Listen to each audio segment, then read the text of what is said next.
Les decía, me gusta arrancar con una pequeña motivación para lo que vamos a hacer, que son estos dibujitos que puse acá, digamos, algunos por ahí lo reconocen. El de la izquierda es el atractor de Lorentz y el de la derecha es el péndulo doble. No sé. Acá está. O sea, un péndulo colgando del otro, digamos, ¿no? Y lo que se va juntando es la trayectoria del segundo punto. Que bueno, son dos ejemplos de sistemas caóticos, ¿no? Donde si uno cambia un poquitito las condiciones iniciales, las condiciones a un tiempo suficientemente grande cambian arbitrariamente mucho. Y que también está esta historia de este dibujo que está a la izquierda, son curvas en el espacio de fases. Bueno, es toda una historia complicada y compleja. Se estudia, creo que en una materia que se llama ecuaciones diferenciales ordinarias, digamos, la teoría de este tipo de sistemas, o seguramente en materias de física, ¿no? Como dinámica no lineal, es una de esas materias donde se estudian estas cosas. Que, bueno, son cosas complejas donde los métodos numéricos son una herramienta fundamental, ¿no? Acá están las ecuaciones que se corresponden con esos sistemas, ¿no? El sistema de Lorentz es una ecuación, acá, creo que tengo un error de tipeo, acá esto no era una X, esto es una Y, esto es una Z. Son variables X y Z dependientes del tiempo, donde tenemos relaciones para las derivadas temporales con el valor de las otras dos variables en ese mismo instante de tiempo, ¿no? Esto está evaluado también en T. En T, en T, en T, siempre evaluamos en T. O sea, son un sistemita de tres ecuaciones diferenciales en función del tiempo, ¿no? Y el péndulo doble es esta cosa que está acá, ¿no? Son este sistema de dos ecuaciones que tiene, bueno, todos esos términos que están ahí. Y si uno parte de la teoría, ¿no? Es decir, parte de la física, plantea las ecuaciones, en el caso del sistema de Lorentz hay una aproximación en el medio, pero el péndulo doble, eso que está ahí, es exacto. Y uno dice, bueno, bárbaro, eso es exacto, pero ¿qué hago con eso, no? O sea, ¿cómo puedo sacar una conclusión a partir de esto? Y esto es una anécdota que les quería contar, es que en una charla que yo fui de la persona que fue mi director de tesis, él decía que las ecuaciones diferenciales son una especie de oráculo, ¿no? Porque lo que dicen es verdad, es totalmente cierto. Sí, el péndulo doble es esto que está acá. M1 más M2 por L1 al cuadrado igual a 0. Pero como los oráculos no se les entiende nada, digamos, dicen cosas ciertas, pero no se entiende nada, y hay todo un trabajo de los que hacemos métodos numéricos, o de gente que también trabaja con métodos analíticos para extraer conocimiento, extraer información interpretable a partir de todas estas expresiones, ¿no? Y bueno, lo que uno hace cuando trabaja con métodos numéricos es elige un caso particular, elige valores de los parámetros, elige, por ejemplo, la longitud de esta barrita de acá que se llamaba L1, la longitud de esta barrita de acá se llama L2, valores para la masa 1, para la masa 2, valores iniciales, etc.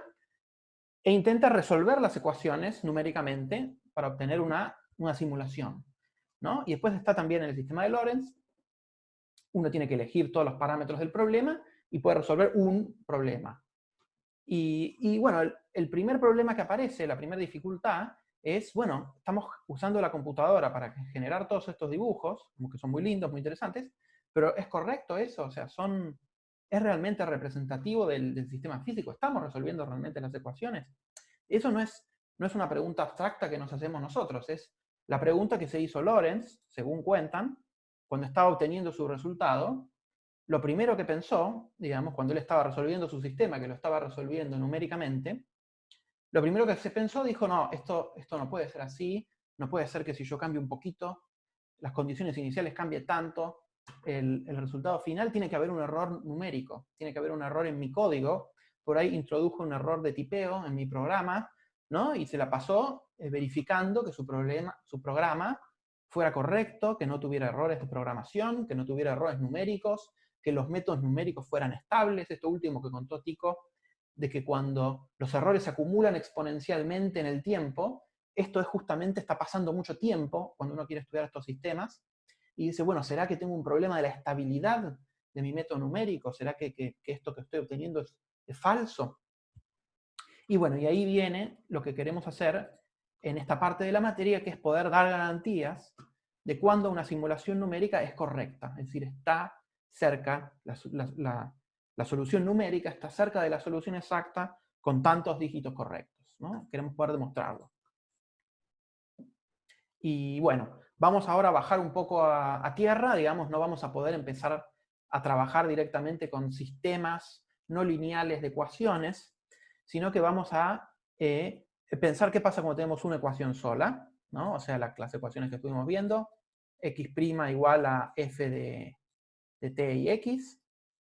Eso es una ecuación sola, ¿no? Si yo quisiera acercarme a lo de Lorentz, tendría que agarrar y poner más ecuaciones.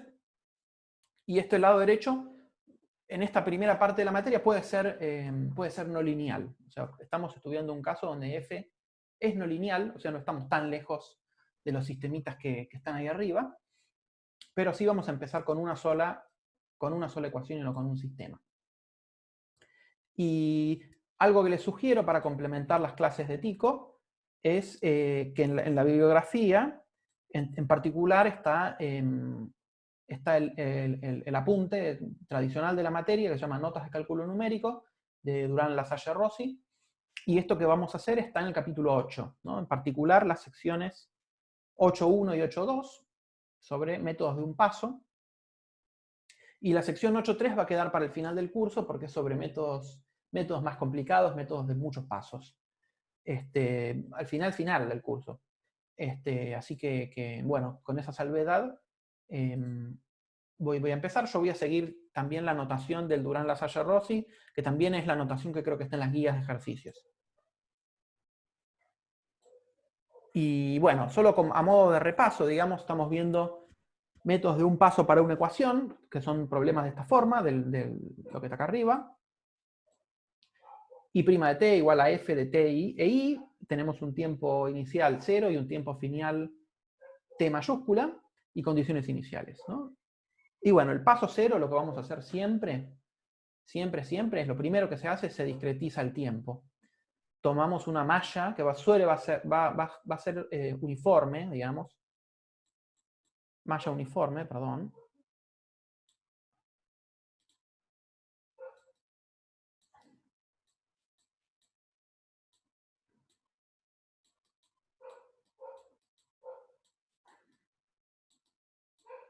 Esto es una malla uniforme de paso h, ¿no? Donde elegimos un número n, o sea, este es nuestro intervalito t sub 0 hasta t mayúscula. Elegimos un número n en lo que vamos a partir estos intervalitos, ¿no? Supongamos que elegimos 8, lo partimos así en 8. N igual 8. Esta es una malla uniforme de 8 pasos. Y bueno, si queremos más un refinamiento, tenemos que elegir un número n más grande para partir esto en más veces. Pero no vamos a hacer cosas como, por lo menos por ahora, como, bueno, damos un paso grande y después damos un paso más chiquitito, ¿no? Estamos estudiando problemas con una malla uniforme. Si bien después los métodos en la práctica van cambiando el tamaño del paso, van intentando hacer un montón de cosas ingeniosas para estimar el error y ver si tengo que dar un paso más chiquito en función de que estoy teniendo mucho error, por lo menos sobre todo para lo que es la teoría, vamos a considerar mallas uniformes. Y bueno, como habrán visto, el método numérico más sencillo simplemente viene de aproximar la derivada por el cociente incremental. Acá yo aproximé i' en t sub j por el cociente incremental, tj más 1 menos t sub j, dividido por el tiempo que pasó. Y agarro esta expresión y la reemplazo acá. O sea, en vez de poner i', pongo esto que está acá, despejo y obtengo mi primer método numérico, ¿no? Que acomodo los términos, paso esto t sub j más 1 menos t sub j es igual a h, y despejo y obtengo esto.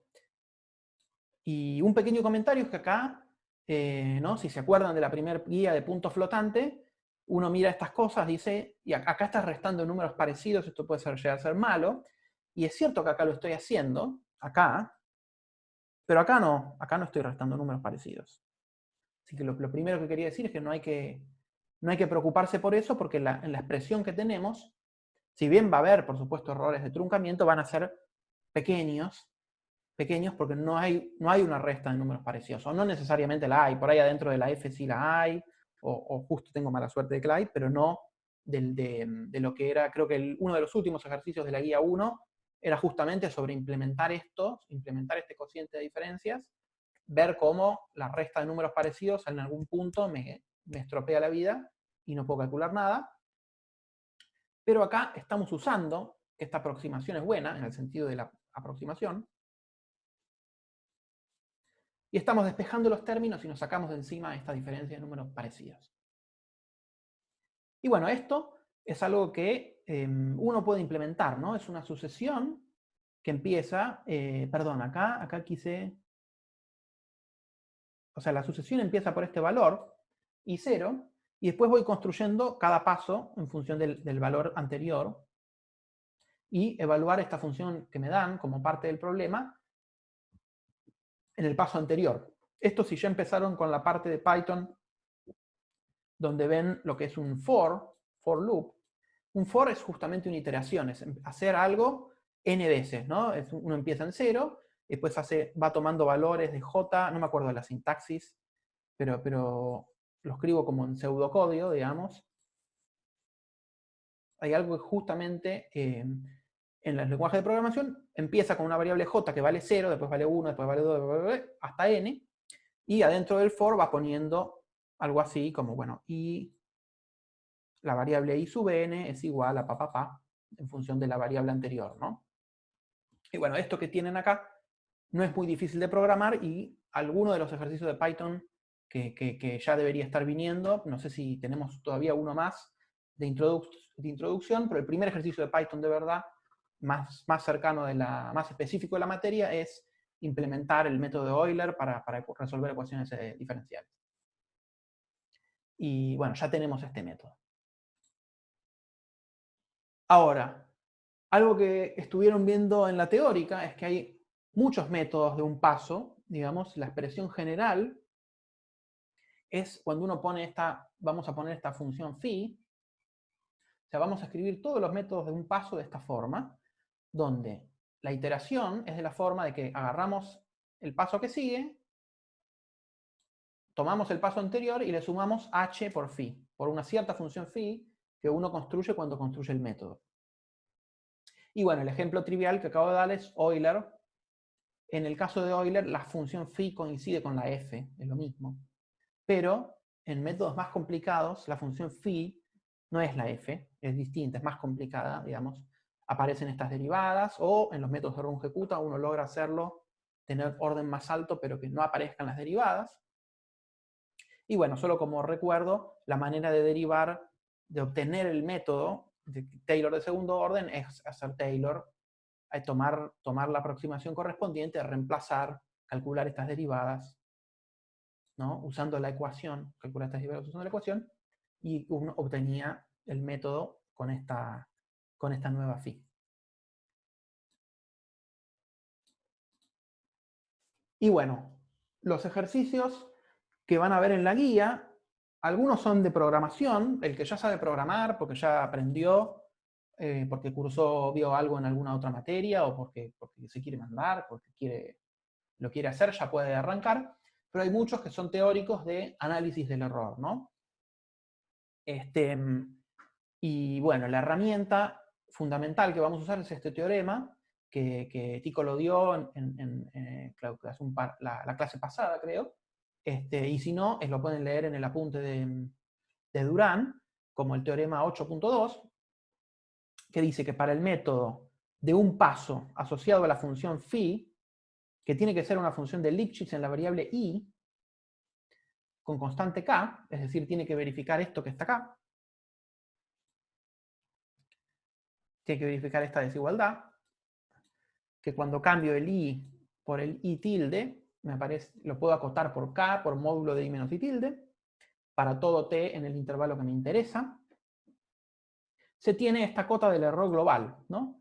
El error global es también una manera de llamar al error en el tiempo final.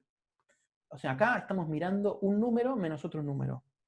El error a tiempo t mayúscula, fijo, menos el último paso de mi simulación numérica, ¿no? Habíamos empezado partiendo el intervalito, ¿no? Acá, este es t, este es t sub 0.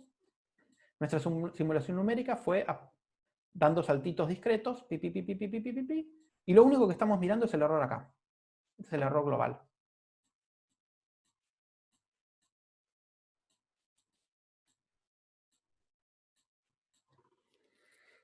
¿No? Y bueno, tenemos esta fórmula para el error global, que es que la cota es este tau max, que ahora voy a aclarar de qué se trata, dividido k, que es la constante de Lipschitz que obtuve. Tico la llamaba L. Disculpen que no uso la misma notación, estoy siguiendo la notación del apunte de Durán. Bueno, por la diferencia de los tiempos, y aparece este menos 1 acá, y este tau max es el máximo de los errores de truncamiento locales. Aquí está, perdón, me quedó acá. En el apunte de Durán, el tau está definido casi igual a lo que definió Tico en la clase, pero hay un factor h de distinto, ¿no? O sea, Tico recién lo vi en la clase de recién. Él no tenía este h dividiendo, y sí tenía este h acá.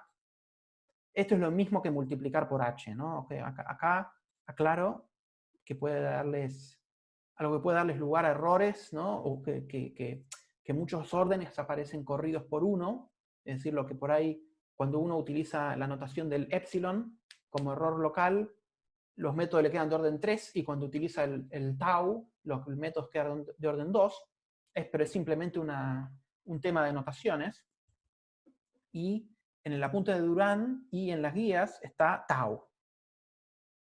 Está tau, quiero aclararles eso, que es importante, si no se les va a dar todos los órdenes, van a dar corridos por 1, pero es sencillamente que en una notación multiplicamos por h y en la otra no multiplicamos por h. Así que atención con eso. Y bueno, la observación es que en la definición, la función i es la solución exacta. ¿Esto qué quiere decir? Que el truncado local mide cuán bien la aproximación discreta anda cuando se aplica la solución exacta en cada punto, ¿no? Esta phi, o sea, esta manera de escribirlo, a mí me gusta esta manera de escribir el tau, porque esto es el cociente incremental exacto, y nos preguntamos cuán distinto es el cociente incremental exacto a estas cosas, esta especie de cosa que es como una aproximación del cociente incremental, ¿no? No va a dar exacto esto, va a dar aplicado a la solución exacta, ¿no? O sea, acá el i es la solución que existe y es única, que no la conocemos. Lo único que sabemos de la solución exacta es que verifica la ecuación. Verifica i' igual f de t, i, y uno tiene esto y dice quién es i, y está acá, está sí. ¿No? Entonces, aplicamos el método numérico a la solución exacta y vemos el error en cada punto. Esto es algo que tarda, bueno, haciendo los ejercicios les va a ir quedando más claro, pero es una definición media tonta y parece trivial, pero bueno, es un poco más que trivial, ¿no? Y bueno, y el error de truncado local suele estar muy relacionado con la manera en la que se dedujo el método en primer lugar, ¿no? Ejemplo, si hicimos Taylor de orden 2 para obtener el método, posiblemente el error de truncado sea de orden 2, ¿no? Si hicimos todo bien y no nos equivocamos en nada. Y bueno, ese es el error de truncado local. Igual después ahora voy a hacer un ejercicio y lo vamos a ver en detalle. Y bueno, tanto nos faltaba para el ejercicio, ¿no? Lo tenía en las próximas filminas. Que bueno, esto es un ejercicio típico de la guía. No es ninguno en particular de la guía, sino uno que tomé por ahí. Que nos dicen, bueno, tenemos I de t es la solución exacta del siguiente problema de valores iniciales. Y' igual a esta cosa, t por coseno de 2i cuadrado, o sea, es un problemita no lineal, donde a la i que yo tenía en el paso anterior, en el tiempo anterior, la tengo que elevar al cuadrado, tomar el coseno, multiplicar por t, y empiezo, como valor inicial, empiezo en 1. Y bueno, lo primero es que hay que probar que i de t está siempre entre 0 y 2, ¿no? Cuando t está entre 0 y 1. Esto es t. O sea, hay que poder agarrar la ecuación y tener una cota, una primera cota para la solución, decir que vale entre 0 y 2. Y después, sí, utilizar los resultados del análisis del error, del análisis de convergencia, para encontrar un n, de modo que el error en i de 1, o sea, acá 1 sería el t final de lo que yo estaba hablando, usando Euler de un paso, que era el método más sencillo de todos, sea menor a 10 a la menos 2, ¿no? O sea 1 sobre 100. O 0,01. Queremos obtener dos dígitos significativos, ¿no? Nos dan este problema concreto, está perfectamente definido qué problema es. ¿Cuál es el n para poder conseguir dos dígitos significativos? Y esto hay que resolverlo teóricamente, ¿no? O sea, uno lo podría programar, hacer aumentar el n, intentar conjeturar cuál va a ser la solución más precisa de todas, ¿no? Uno puede tomar n igual 10 millones. Sí, pregunta por el error global. Ahí Emiliano consultó si pregunta por el error global y sí. ¿No? Si uno sabe que el método converge, uno puede tomar n igual a 10 a la 9, hacer una simulación larga, tomar eso como un valor de referencia, comparar contra esa solución de referencia, ¿no? O sea, uno puede estimar el error de manera empírica de muchas maneras. Pero esto es estimar el error analíticamente, o sea, conseguir calcular el n a priori. No es algo que uno haga muchas veces en la práctica, pero sí nos va a servir para entender cómo funciona la convergencia, cuáles son los parámetros que afectan a la convergencia, cómo se van acumulando los errores locales, etc. Digamos. Es un ejercicio ilustrativo, que ilustra qué es lo que está pasando. Bueno, vamos a hacer esta primera cuentita, que es una cuenta sencilla, pero que tiene su truco. Y bueno, empezamos tomando la diferencia entre i de t, que es lo que nos piden que intentemos estimar, menos algo donde tenemos un dato, menos i de 0, ¿no? Que vale 1, es la condición inicial. Y bueno, le restamos algo conocido. O sea, empezamos con la i de t, que no sabemos nada en principio, y le restamos algo conocido. Acá simplemente reemplacé por la condición inicial, y usamos el teorema del valor medio, que nos dice que esto es igual a la derivada en algún punto intermedio, ¿no? Acá me faltó decir que xi está entre 0 y t, por la diferencia de los dos puntos. Y bueno, calculamos esta derivada. ¿Cómo la calculamos? Venimos acá. Venimos a la ecuación que nos dice que la derivada es esto que está acá al lado.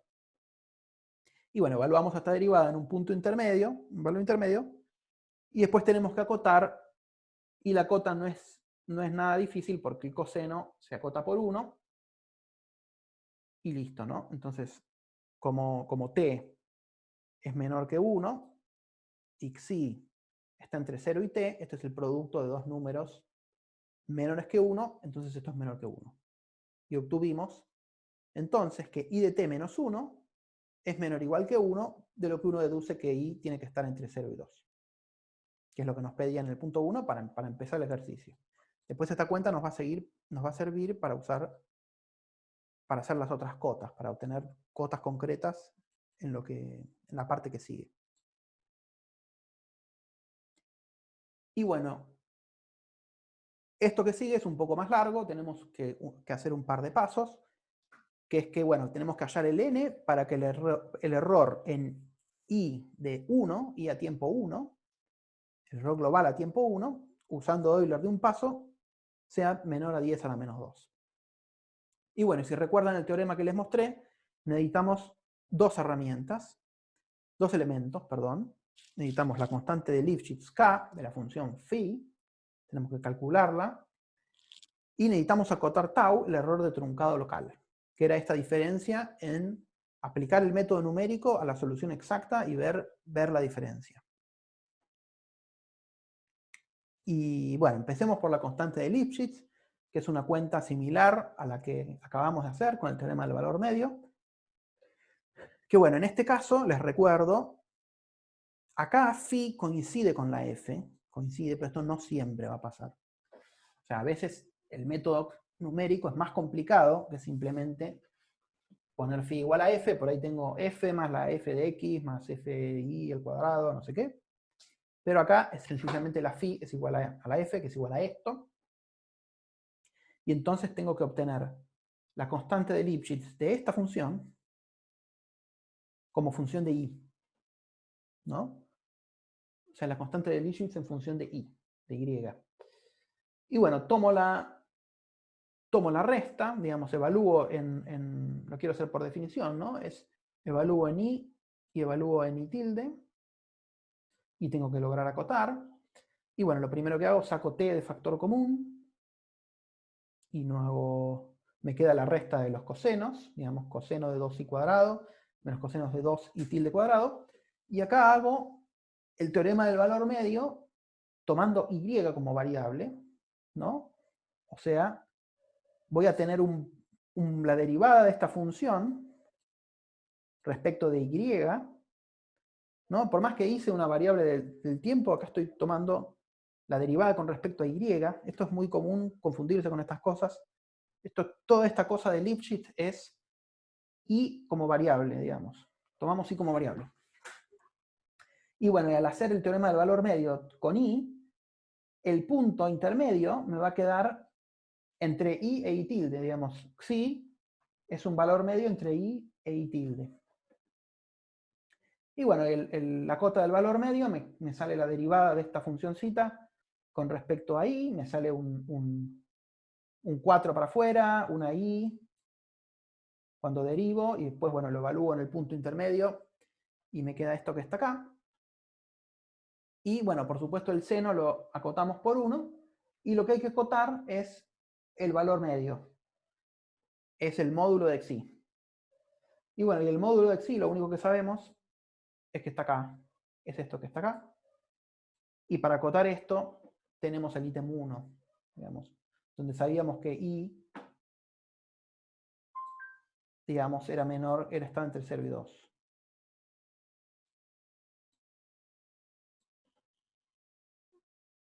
No, por supuesto, ismonio también, entre 0 y 2.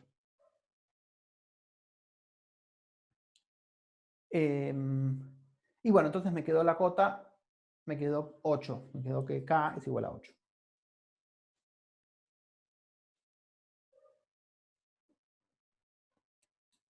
Y bueno, esa es la constante de Lipschitz. Lo otro que tenemos que hacer es acotar el error de truncado local. En este caso, y en todos los métodos de Taylor, vamos a tener expresiones para el error de truncado local, no hace falta deducirlas en el momento. Y en el apunte nos dice que el error de truncado local, esto es lo que les conté de la sección 8.1 del D. Durán-Lasalle-Rossi. Creo que Tico también hizo la cuenta la primera clase, creo, posiblemente, que vieron este tema, o sea, hace 2 clases. Y tenemos una expresión que viene del resto de Taylor, que es que, bueno, el error de truncado en cada punto es como la derivada segunda de i en un valor intermedio entre 3j y tj más 1.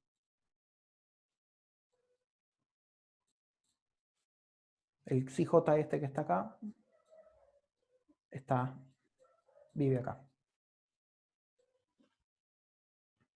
Y bueno, pero nosotros necesitamos hacer una cota numérica, o sea, acotar el máximo de todos estos, en todos los j, por un número. No podemos acotarlo sencillamente como función de y.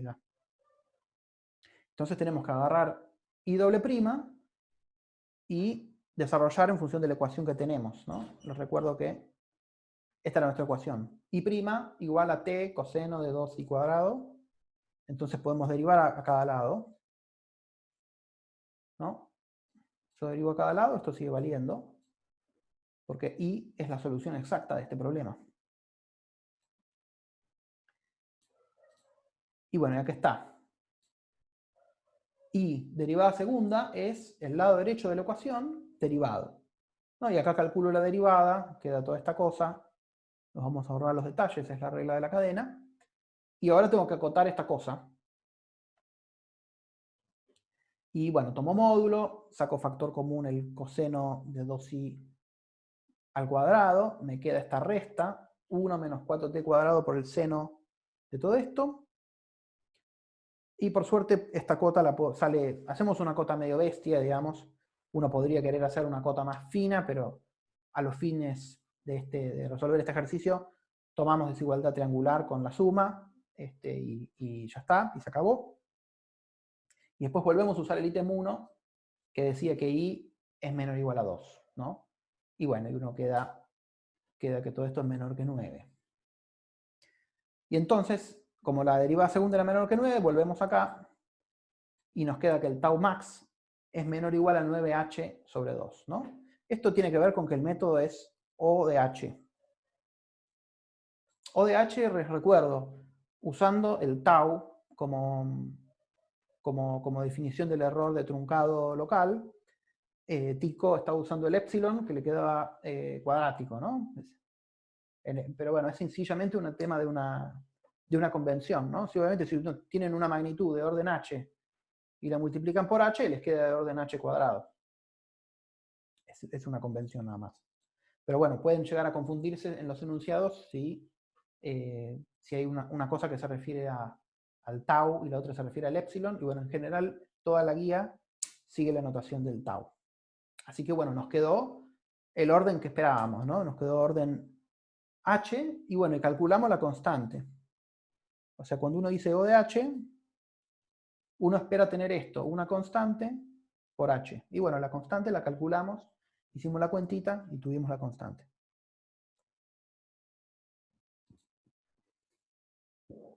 Y bueno, ahora juntamos los elementos los dos elementos que calculamos, que uno era la constante de Lipschitz y el otro era el error de truncado local. El error de truncado local está acá, la constante de Lipschitz era 8. 8, sí, era 8, y está acá y acá. Y bueno, el h, les recuerdo que era 1 sobre n. Estábamos en el intervalo 0,1, con n pasos. Y bueno, hacemos las cuentitas y bueno, acotamos esto a lo bestia, evaluamos e a la 8, y queda que esto es menor o igual a 617 sobre n. O sea, esta es la cota del teorema. Y decimos, bueno, tenemos que usar la cota del teorema para asegurarnos de que este número, tomar un n suficientemente grande, para que este número, que es la cota del teorema, sea menor o igual a 1 sobre 100, que es lo que nos pedía el enunciado. Y bueno, despejamos, pasamos el n para la derecha, el 100 para la izquierda, y llegamos a esto de que está acá. N tiene que ser mayor o igual a 61.700.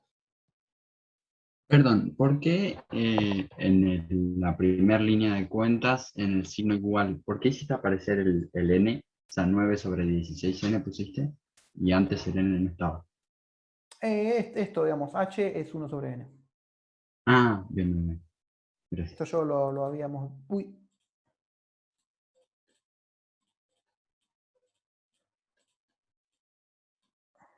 En general, acá está.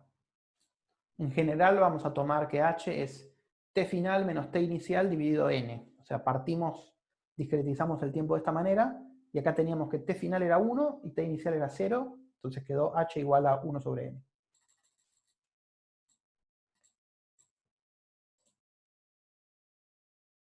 Y bueno, esto era todo. O sea, obtuvimos así esta cota. Es un número bastante grande, digamos, es como 10 a la quinta, ¿no? Esto o sea, h, imagínense que h es 10 a la menos 5, es una brutalidad, ¿no? O sea, tenemos que tomar un paso de 10 a la menos 5 para obtener un error de 10 a la menos 2. Esto es una combinación de que el método es de orden 1, es un método bastante pobre, con que también la cota por ahí es una brutalidad. Entonces, bueno, si la cota es bruta, uno sobreestima sobreestima el error, entonces tiene que ir más chiquito, tiene que ir a H más chiquitos, pero bueno, es lo que podemos obtener con la teoría que tenemos. Mejor que esto, mucho mejor que esto no podemos hacer. Y bueno, hay, como comentario sobre la guía, hay varios ejercicios de programación que los pueden hacer al ritmo que vayan, digamos. Pueden ir mirando las guías de programación específicas con las entregas de programación específicas y pueden ir haciendo los ejercicios.